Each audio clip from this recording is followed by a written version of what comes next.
Mbere yuko umugezaho top 10 y'ibihugu 10 bihabwa amahirwe yo kuzegukana igikombe cy'isi kizabera muri Leta Zunze Ubumwe za Amerika, Canada ndetse na Mexique, ngo tumwe mu dushya ukwiriye kumenya twaranze igikombe cy'isi. Ni ubwa mbere zayibayeho kwakirwa n'ibihugu bitatu bitandukanye, ubwo byerekwaga kuba byabaga mu mwaka 2002 gusa. Byari ibihugu bibiri byakira igikombe cy'isi ari byo Korea ndetse na Japan. Lionel Messi, Cristiano Ronaldo ndetse na Guillermo Ochoa nibo bakinnyi batatu bazaba bagiye gukina igikombe cy'isi cya gatandatu bikurikiranya.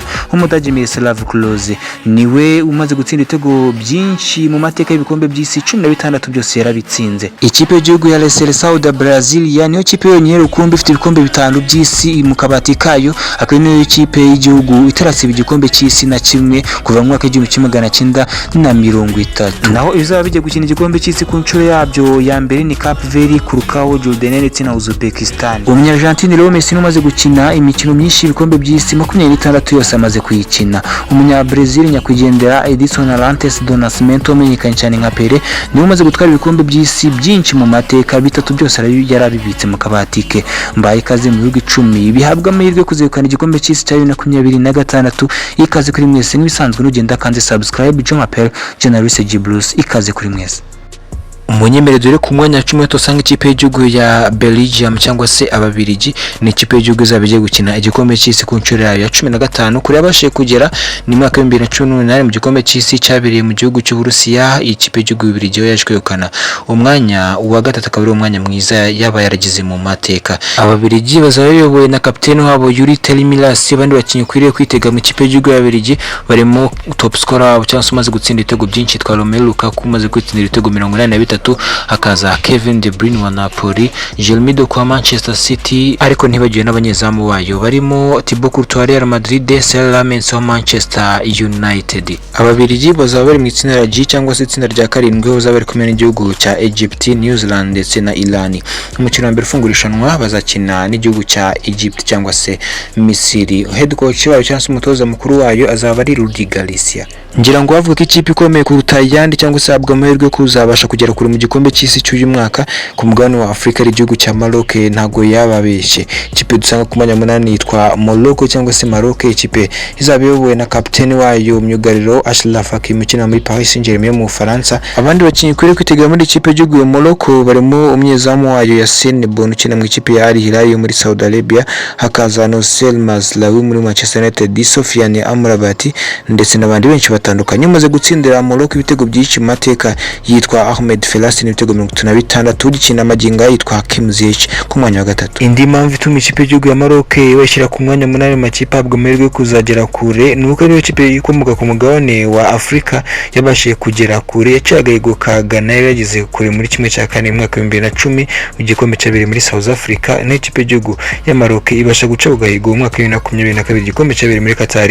Maroc yegukana umwanya wa gatatu mu gikombe cy'isi. Maroc zabereye mu itsinda C cyangwa se rya gatatu, aho izabiri kumwe n'ibihugu nka Brazil, Scotland ndetse na Haiti.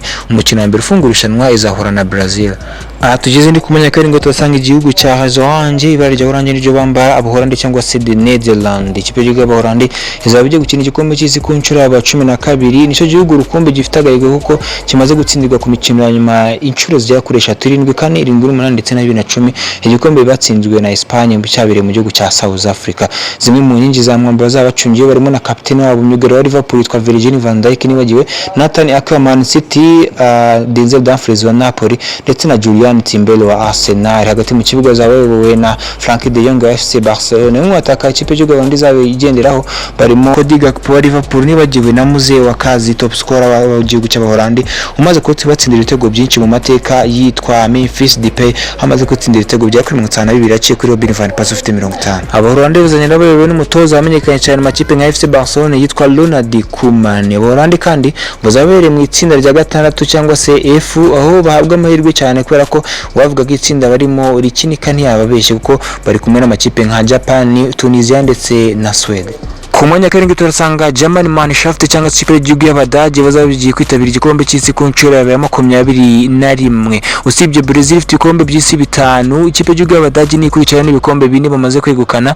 Bazagenda barangajwe imbere n'umutoza witwa Julian Nagelsmann. Naho bamwe bakinnyi kwere kwitondera barimo umunyezamu Manuel Neuer, mu defense barimo Antonio Rudiger wa Real Madrid, Jonathan Tah wa Bayern Munich ndetse na Joshua Kimmich wa Bayern Munich. Hagati mu kibuga barimo Pavlov Ibrahimovic, Goretzka ndetse na Jamal Musiala bose na ba Bayern Munich ndetse na Florian Wirtz wa Liverpool. Mu bataka barimo Kai Havertz wa Arsenal, Leroy Sané wa Galatasaray ndetse na Wolfsmedi wa Newcastle United. Umukinnyi umaze gutsindira ikipe y'igihugu y'Abadage ibitego byinshi mu mateka yitwa Miroslav Klose, amaze gutsindira ibitego bigera kuri 81, ari nawe ufite agahigo ko gutsinda ibitego byinshi mu marushanwa y'igikombe cy'isi n'ibitego bigera kuri 16. Bakazaba kandi bari mu itsinda rya gatanu aho zaba bari kumwe n'ibihugu nka Curacao, Cote d'Ivoire ndetse na Ecuador. Ku mwanya gatandatu turasanga imwe mu makipe abantu badatinya kuvuga ko ariho iwabo w'umupira, La Seleção da Brasilia. Ni imwe mu makipe akunze kuruta ayandi bitewe n'uko ibifite abakinnyi bafite impano zihebuje, by'umwihariko ntabatinya kuvuga impano ya Neymar yatumye benshi bayikundaga kava ikipe y'igihugu ya Brazil. Si ibyo gusa kuko ni ikipe yonyine ifite ibikombe byinshi mu mateka bitanira bikwije. Brazil ni cyo gihugu rukumbi cyisanjagaye kuko nta gikombe cy'isi na kimwe irasiba gukina, izaba ari inshuro ya 22 kuva mu mwaka w'1930.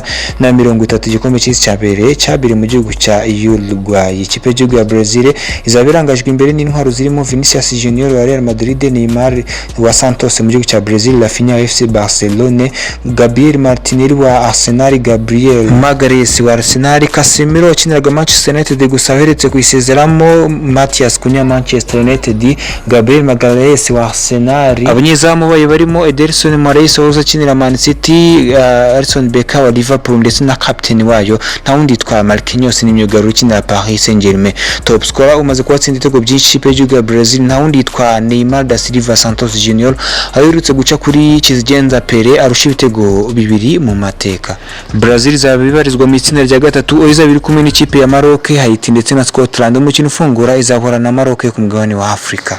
Umunyemeri twinjirane muri top 5 ni ikipe ya The Three Lions cyangwa se izintare z'Abongereza. Niba ari ikipe izamwirushanwa ihabwa amahirwe na benshi yo kuzegukana iryo rushanwa ariko bikarangira batengushye ni igihugu cy'Abongereza. Impamvu ni nyinshi zituma ikipe na n'ubu ngubu yagarutse mu zahabwa amahirwe yo kuzegukana igikombe cy'isi, by'umwihariko biterwa n'abakinnyi bakina hagati mu kibuga ikipe yiganjeho barimo ba Declan Rice wa Arsenal, Kobe Mainoo wa Manchester United, Jude Bellingham wa Real Madrid n'abandi benshi batandukanye. Abataka barangajwe imbere na rutahizamu umaze gutsindira Abongereza ibitego byinshi yitwa Harry Kane ibitego 78, barimo Marcus Rashford nizanye wa Manchester United muri FC Barcelona, hakaza Bukayo Saka wa Arsenal n'abandi benshi batandukanye. Bazaba barangajwe imbere n'umutoza yitwa Thomas Tuchel. Ikipe y'igihugu y'Abongereza izabarizwa mu itsinda rya nyuma ryo rya 12 aho zaba bari kumwe n'ibihugu nka Croatia, Ghana ndetse na Panama.